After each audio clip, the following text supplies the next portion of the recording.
The big story this morning, where is Alicia Navarro? Today marks 2 years since the Glendale teen walked out of her home, never to be seen or heard from again. Yeah, this case grabbing national headlines as her mother is pleading for help finding her, saying her 14-year-old daughter has autism and fearing the worst. Now, Jamie Warren has followed this case from the very beginning. We want to go to her now. Yeah, she's live with more information on the case this morning. Good morning, Jamie.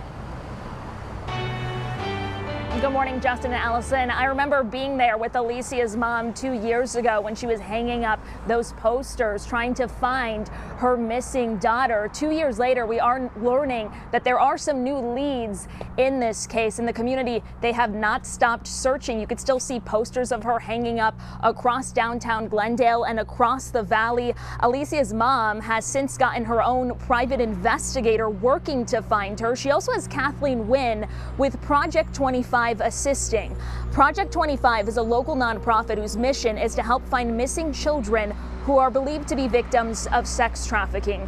WINN tells me they're taking a second look at this case, which is led by Glendale police, and using special technology to dive deeper into who Alicia was connecting with before she disappeared.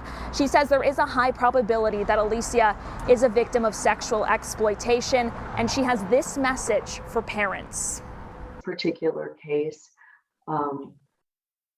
captures our attention because this child was living with her parents, going to a Catholic high school, and it seems like, how come this girl went missing?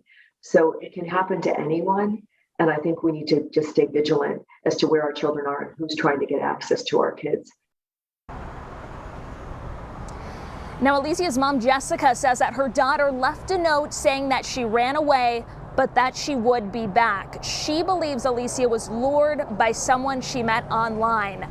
WINN says that online predators will pretend to be your child's friend or pretend to be a child themselves, which is why she's reminding all parents to monitor what their child is doing online. And she says right now in Arizona, there are 342 missing children, and that number doesn't even account for the missing Native American children, which can be up in the thousands right now. So she says this is an epidemic that needs to be looked at more closely.